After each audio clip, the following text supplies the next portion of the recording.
Ceux qui ne me connaissent pas, je m'appelle Kiza Lucas Masanja. L'enfant de cette maison. Un jeune homme. Amen. Amen. Septième parmi les 8 enfants. Amen. Amen. Paulo kama mtume, Paul comme un apôtre, anaandikia watu wa Rumi.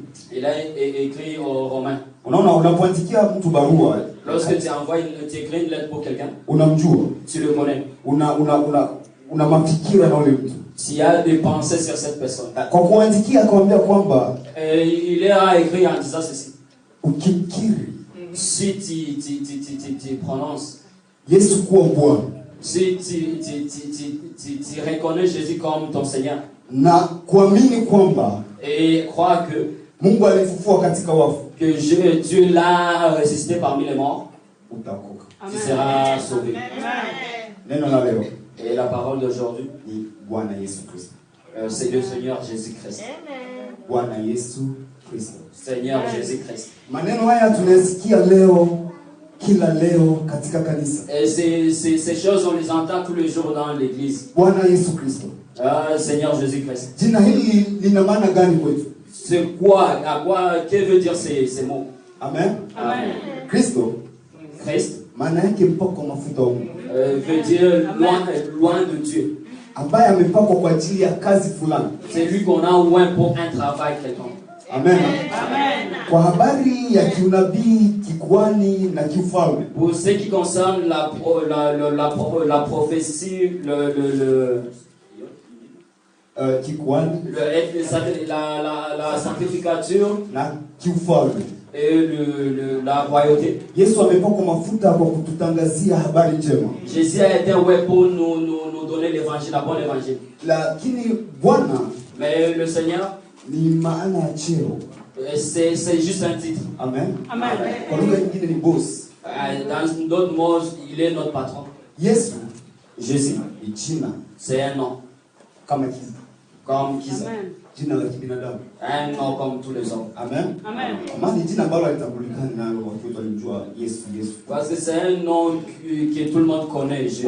Bwana Yesu Kristo. Alors Seigneur Jésus-Christ. Ina maana kuwa, veut dire ceci. Yesu kama mwanadamu, Jésus comme un homme, Kristo kama ofisi yake, Christ comme son ministère, na Bwana kama cheo chake.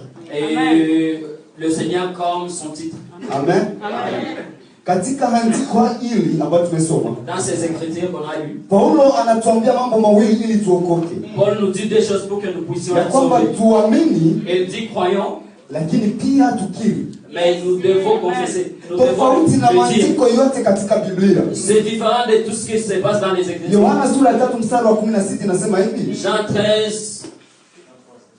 3 dit ceci. Kwa maana jinsi Mungu alipenda ulimwengu. Comme Dieu a tant aimé le monde, il a donné son fils unique. Ili kila muamini asipotee. Afin que quiconque croit ne puisse pas périr. Andiko zingine zinasema kumwamini Mungu kuna kusaidia wewe. Kumwamini Yesu kuna kupatia nafasi ya kuokoka. Les autres écritures disent et croire en Jésus te donne la place d'être sauvé. Lakini hili linakupatia mambo mawili. Mais ceci te donne deux choses. Mengine yote yanakupatia jambo moja. Le reste te donne une chose seulement.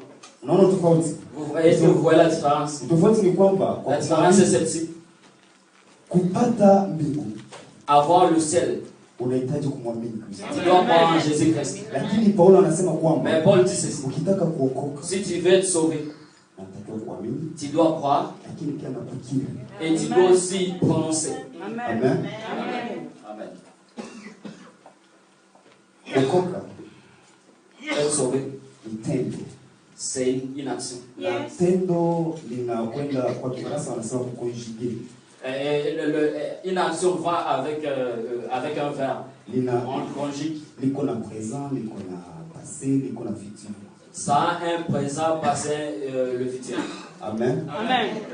Sasa Paulo, alors Paul, alipokuwa akiongelea watu wa nani wa Rumi, quand il parlait aux Romains, alikuwa anaongea na watu ambao wanaamini. Il parlait aux gens qui croyaient. Amen.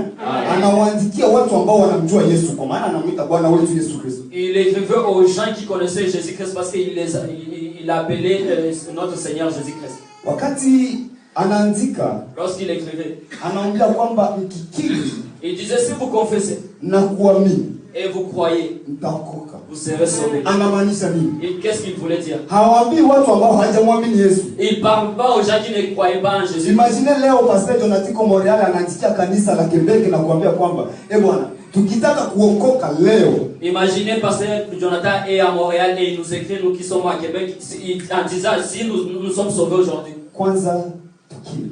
Nous devons d'abord confesser. Kiri tuamini. Et deuxièmement, nous devons croire.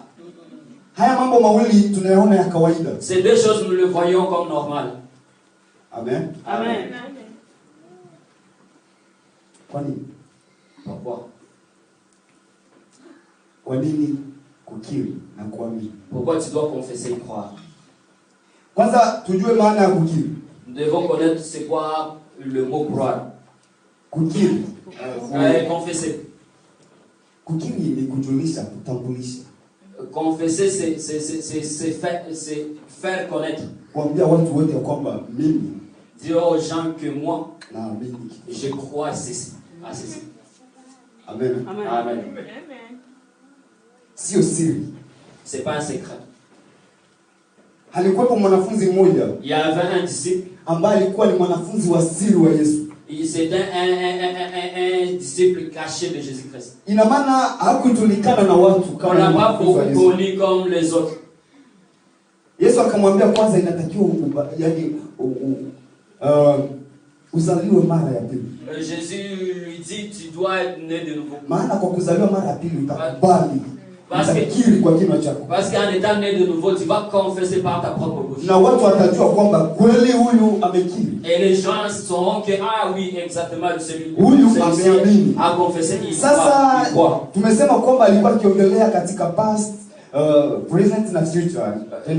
disons qu'on parlait dans le passé, dans le présent, dans le futur. Il ne disait pas aux gens d'être sauvés et aller au ciel. Et il disait aux gens, le ciel va venir vers nous. Il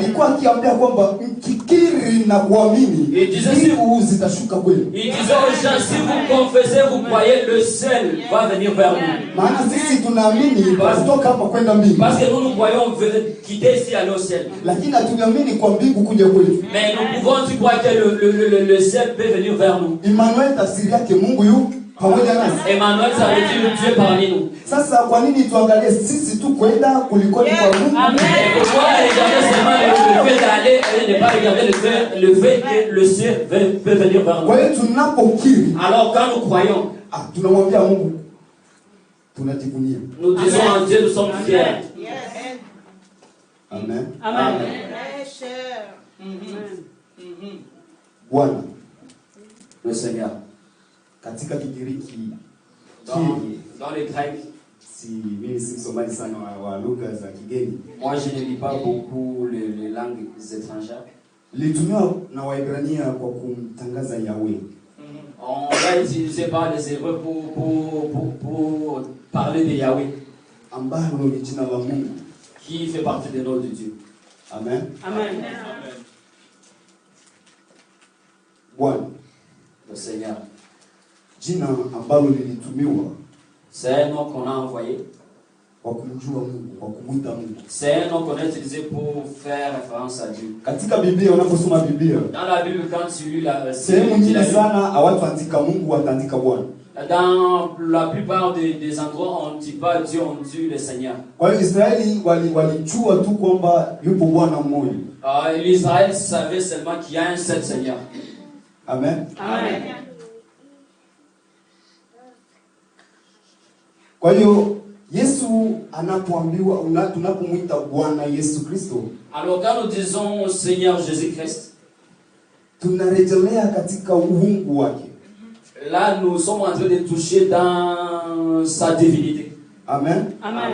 Tunaongelea kuhusu cheo chake. Nous sommes en train de parler de son titre. Tunaongelea ofisi yake. Nous sommes en train de parler de son travail. Lakini pia tunaongelea ubinadamu wake. Nous parlons aussi du fait qu'il est un homme. Amen. Amen.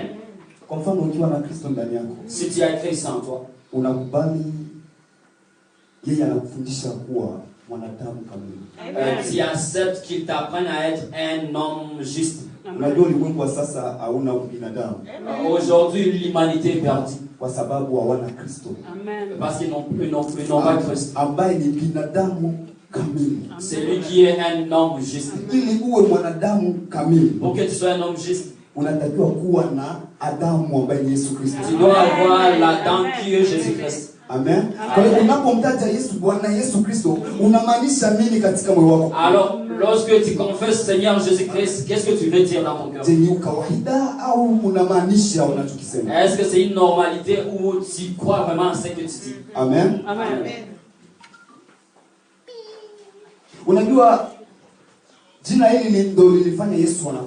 Vous savez, c'est ce nom qui a fait que Jésus soit mort. Matthieu 22, 23 à 43. Matthieu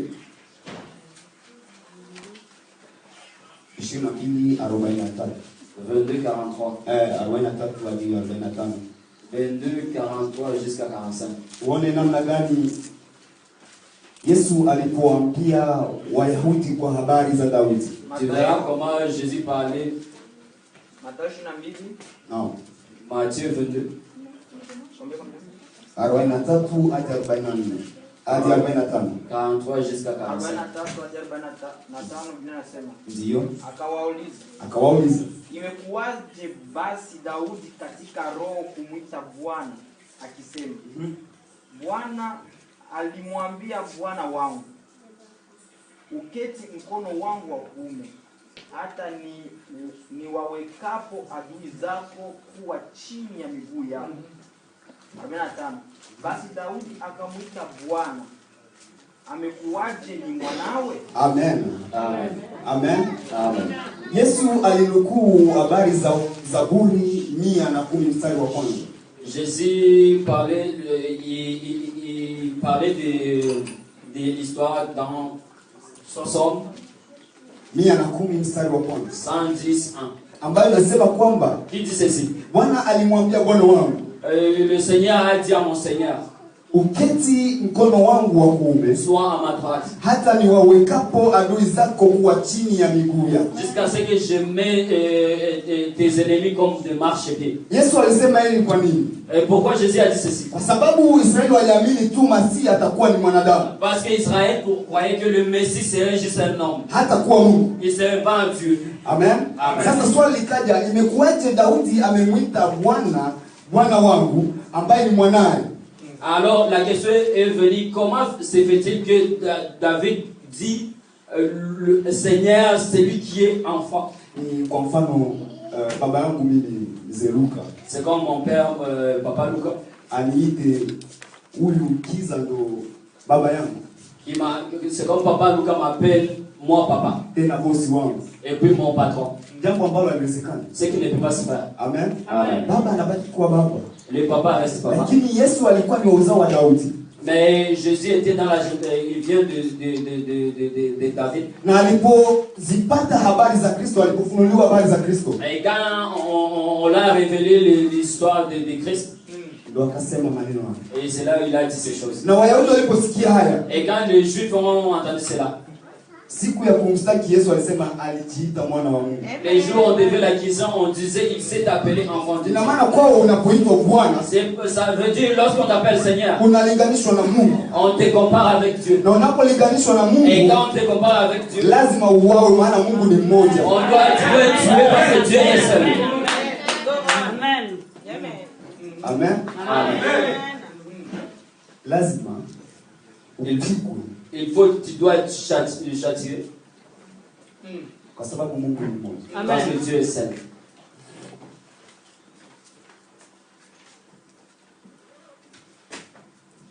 Bwana Yesu Kristo. Seigneur Jésus-Christ. Jina hili linataja uungu wa Yesu. Cette phrase parle de la divinité de Jésus. Katika ubinadamu. Dans l'homme. Kwenye kazi tofauti sana na ubinadamu. Dans un travail différent de ce que fait l'homme. Unaona kitu ambacho Mungu hawezi kufanya. C'est que l'homme ne peut pas faire. ni kuacha kuwa Mungu. C'est laisser à Dieu. On laisse ça à Dieu. Yaani hawezi kupretend kwa kitu kingine. Dieu ne peut pas prétendre à autre chose. Hata alipokuja kama mwanadamu, même quand il est venu comme un homme, tuliona kazi zake za kimungu. on a vu son œuvre divine en train de se faire. Amen. Kwa hiyo kitu ambacho Mungu hawezi kuacha kufanya ni kutokuwa Mungu. C'est que Dieu ne peut pas laisser donc de quitter sa divinité. Kwa hiyo yeye anabaki ni Mungu. Lui il reste Dieu et c'est comme ça. Amen. Amen. Katika Efeso sura ya kwanza mstari wa 22. Dans Ephésiens 1:22, tuone maana ya Bwana kwetu ina maana gani. Nous allons voir que veut dire au Seigneur. Efeso 1:22. Inasemaje? Akavitia vitu vyote chini ya miguu yake. Vitu vyote chini ya miguu yake. Huyo ndio bosi anasema anaweka vitu vyote chini ya miguu yake. Tout était comme son marchepied. Akamweka awe kichwa juu ya vitu vyote kwa ajili ya kanisa. Ambalo ndilo mwili wake, ukamilifu wake anayekamilika kwa vyote katika vyote. Amen. Amen. Rudi soma Rumi sura 14 mstari wa 8 hadi 9. Lui Romains 14:8 jusqu'à 9. Nasema Warumi Rumi 14 mstari wa 8 mstari hadi 9. Biblia inasemaje? 8 hadi 9. Kwa maana kama tukiishi si nous vivons, twaishi kwa Bwana. Nous vivons dans le Seigneur. Au kama tukifa, même si nous mourons, twafa kwa Bwana. Nous mourons dans le Seigneur. Tukiishi au kama tukifa, tu mali ya Bwana. Si nous mourons ou nous vivons, nous sommes le trésor de Dieu. Maana Kristo alikufa akawa hai. Tena kwa sababu hii awamiliki waliokufa na walio hai. Amen. Amen.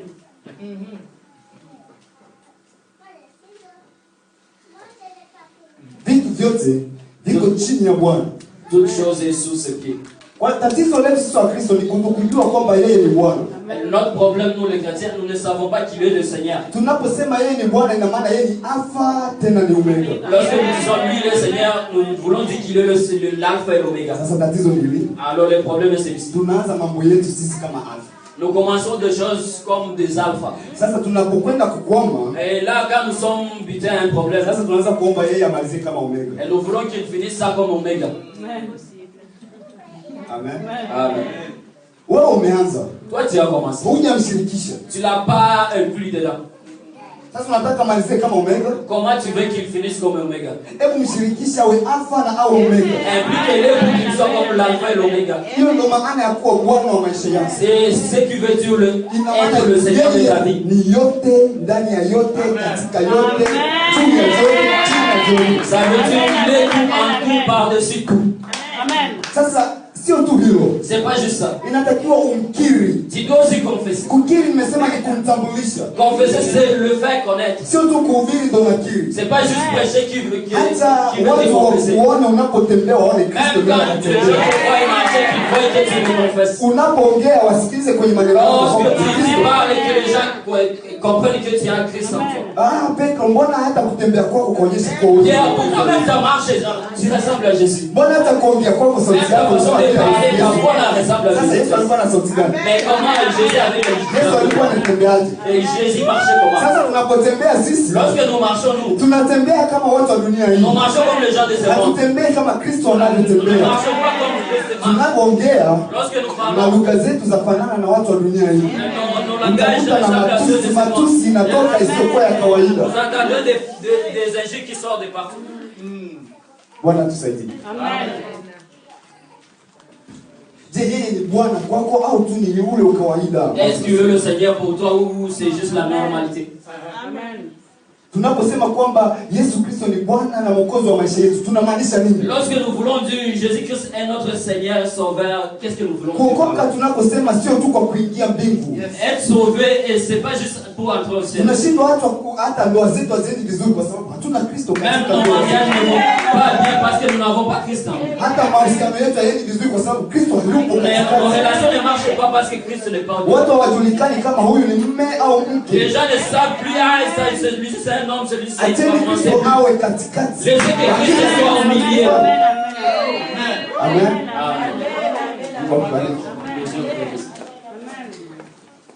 Alléluia. Bwana Yesu Kristo. Le Seigneur Jésus-Christ.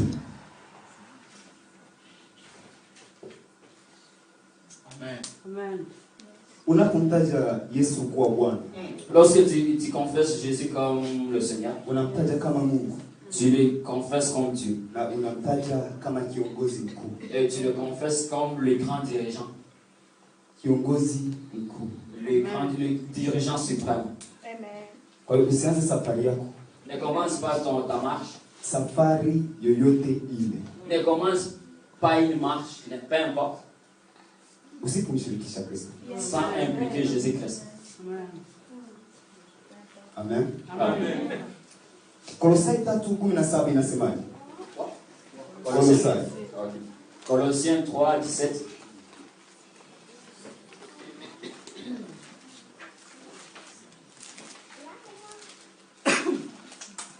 Colossiens 3:17. Mwisho 17 tuishia. Juste 17. Kolosai 3:17 Biblia inasema na kila mfanyalo kwa neno au kwa tendo, que ça soit en parole ou en œuvre. Hajasema tu kwa neno, amesema kwa neno na kwa tendo. Il n'a pas dit seulement en parole. Fanyeni yote katika jina la Bwana Yesu.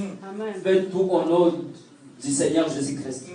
Shukuru Mungu Baba kwa yeye. En rendant par lui des actions de grâce à Dieu le Père. Amen. Maandiko inakuwa vizuri sana tunaposoma tuangalie kila neno. Quand nous lisons, nous devons vérifier toutes les paroles. Imesema kila. Ils ont dit tout. Hajasema hivi na ile, amesema kila. Il n'a pas dit ceci ou cela, il a dit tout. Akaendelea kusema iwe kwa neno au kwa matendo. Que ça soit en parole ou en œuvre. Tu dois impliquer le Seigneur Jésus-Christ. Kwa sababu unapofanya hivyo unamwangalia tu kama Kristo. Parce que quand tu fais cela, tu le regardes plus comme juste Christ. Unamwangalia kama Mungu. Tu le regardes aussi comme Dieu. Ambaye amekuumba. Qui t'a créé. Ambaye vitu vyote vimefanyika kwa yeye. C'est lui par qui tout a été créé. Ambako hakuna kitu kilichofanyika kisichofanyika kupitia yeye. C'est lui par rien n'a été créé sans lui. Kama ni pumzi unaopumua sasa hivi. Si c'est le souffle de vie que tu as. Kwa sababu Kristo ameruhusu. C'est parce que Christ a autorisé que ça sorte. Kama ni mali ulionayo sasa hivi. Si c'est la richesse que tu as aujourd'hui. Kwa sababu Kristo ameruhusu. Christ a autorisé que ça sorte. Tatizo tu. Le problème est ceci. Kuna mtu akaniambia kwamba mbona hata watu wasioamini Kristo ndio matajiri wakubwa tuliona. Et quelqu'un me dira un jour, ah mais les gens qui ne croient même pas en Jésus-Christ sont les plus riches au monde. Nikasoma wapi Biblia yako? Et puis je lui ai posé la question, tu as lu ta Bible? Kwa habari za matajiri. Sur les histoires des riches. Hawaamini kwamba ni matajiri lakini hawana amani. Tu ne crois pas que c'est des riches mais qui n'ont pas de paix. Amen. Ndio maana utakuta hata sasa kama watu wanauawa sana kwa sababu matajiri wanaangalia vitu vya kwao binafsi ili kuua watu. Amani hawana. C'est pour ça que si aujourd'hui il y a trop de criminalité, c'est parce que l'égoïsme des riches. Amen. Amen. Ni kweli watu wasioamini wengi ni Wakristo lakini umeshachunguza kuhusu watu ambao wanaamini. C'est vrai qu'il est vrai que parmi les gens qui ne croient pas, la plupart les riches sont nombreux. Maana mtu anayeamini akifanikiwa anafanikiwa kabisa. Parce que quelqu'un qui croit si il émerge pour de bon. Na akifanikiwa hata ndugu zake wanafanikiwa. Et s'il a du succès même, les gens autour de lui ont du succès. Akifanikiwa anakuwa mbinafsi. Et l'autre côté, si ils ont la richesse, ils deviennent égoïstes. Hata kama unasikia ametoa msaada kwenda sehemu fulani, hebu ogopeni chunguzeni ule msaada unafanya. Quand il donne des choses, des dons, il faut vérifier parce que des fois il s'est accompagné de quelque chose. Amen. Amen.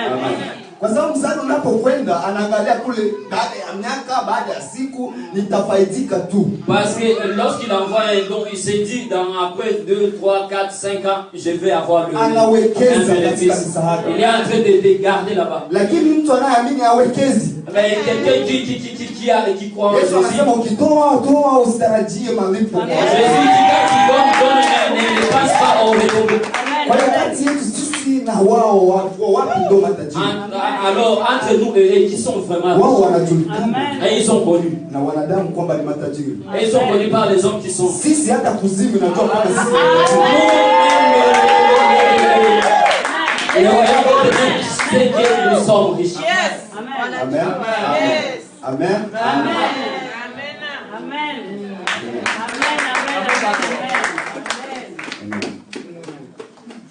Mtu anapobatizwa, quand une personne est baptisée, unakuwa tu ni utambulisho wa mwanzo. Ça devient juste une première étape. Utambulisho wa kwanza kabisa wa kuambia watu kwamba mimi nafuata Kristo. C'est une première étape pour dire aux gens que moi je suis Jésus-Christ. Tatizo, le problème c'est inakuwa siku baada ya siku. Le jour pour jour.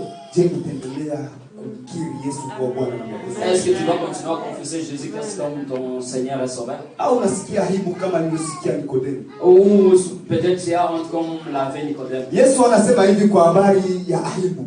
Jésus dit ceci sur la honte. Mkinisikia haya kunitambulisha mbele za watu. Si vous avez honte de moi devant les hommes. Hata mbele za baba yangu mtasema. Et moi aussi devant mon Père je honte. Amen. Amen. Amen. Unataka kupata kitu kwa Mungu. Tu veux avoir quelque chose de Dieu, venant de Dieu. Nikwambie siri. Je vais te dire un secret. Hauwezi kukwepa kupita Yesu kwepe hadi uende kwa Mungu.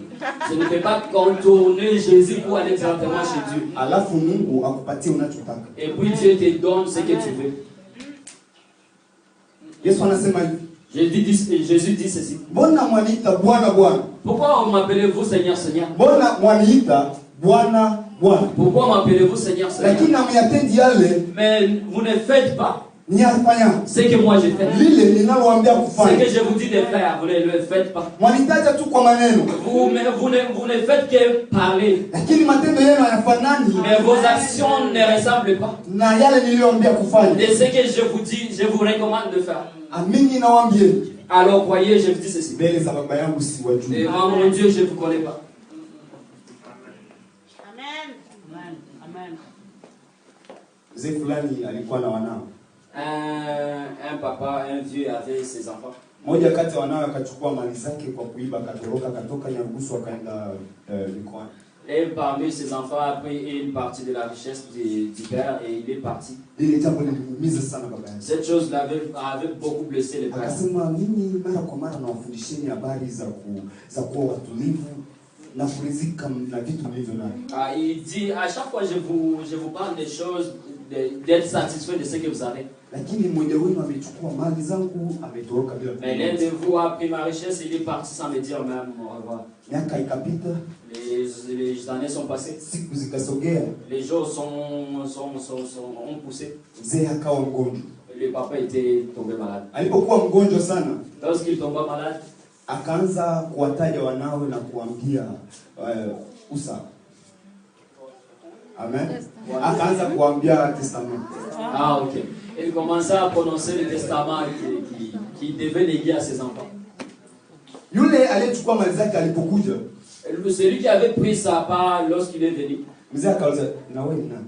Et puis le papa demanda, qui es-tu? Ah, ni mimi mwanao mtoto wako. Ah, c'est moi ton enfant, ton deuxième enfant. Ah, sikujua. Ah non, je te connais pas. Baba ni mimi. Papa c'est moi. Sikujua. Non, je te connais pas. Katika wanangu wewe wapi? Parmi mes enfants, tu ne fais pas partie. Mzee nilikwenda. Ah, sikujua. Papa, je suis parti juste à... Non, je ne te connais pas. Hili litatokea kwa wengi. Ça arrivera à beaucoup. Tunatumika kazi ya Mungu. Nous travaillons pour Dieu. Lakini hatuna Mungu ndani. Mais nous n'avons pas Dieu en dedans de nous. Tuko busy sana na kazi ya Mungu. Nous sommes busy avec l'œuvre de Dieu. Kwaya, La chorale. Utakuta maombi. La prière. Utakuta kuwatembelea watu. On va aller visiter les gens. Tuko busy sana na hayo mambo. On est busy avec ces choses. Lakini hatuna Mungu ndani. On n'a pas Dieu. Lakini hatukubali Kristo kuwa Bwana na Mwokozi wa maisha yetu.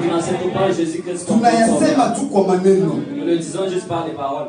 Bwana anataka uamini kwamba yeye ni Bwana wa maisha yako. Le Seigneur veut que tu crois qu'il est le Seigneur. Yeye ni yote kati ya yote. Il est tout en tout. Amen.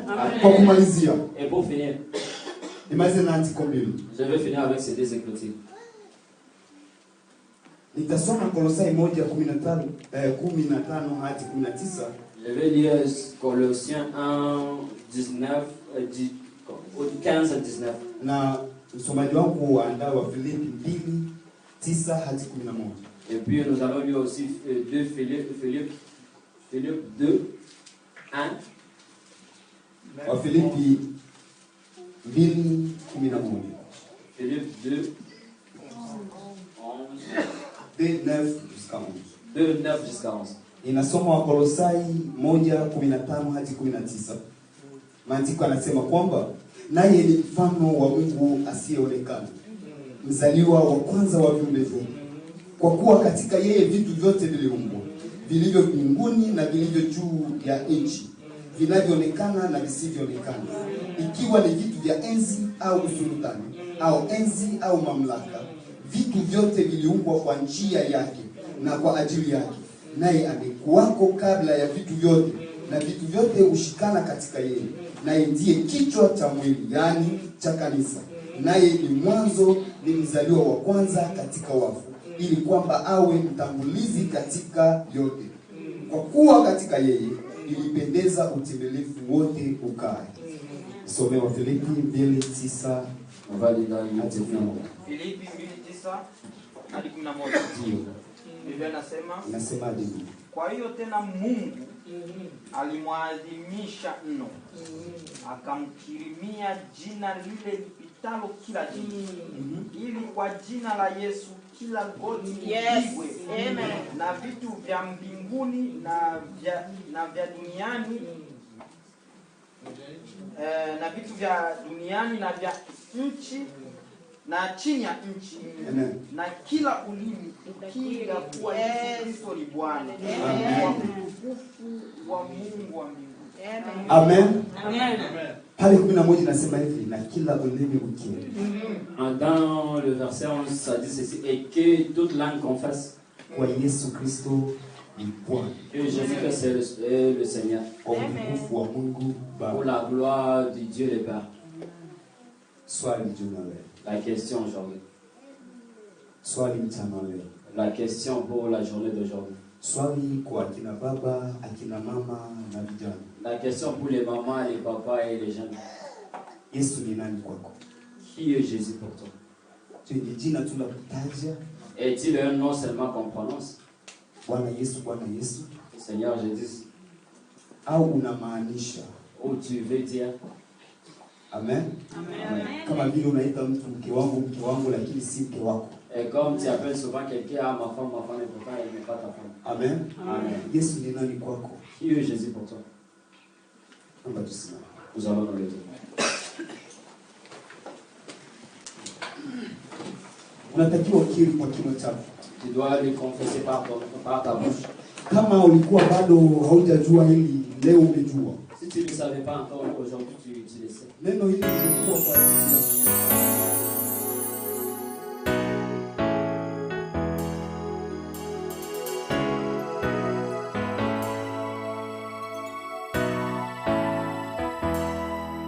ukaenda migeza linafika, usiniache Bwana na kuomba, unayejua udhaifu wangu, nategemea wewe kae nami. Giza linafika, sijui nilale wapi.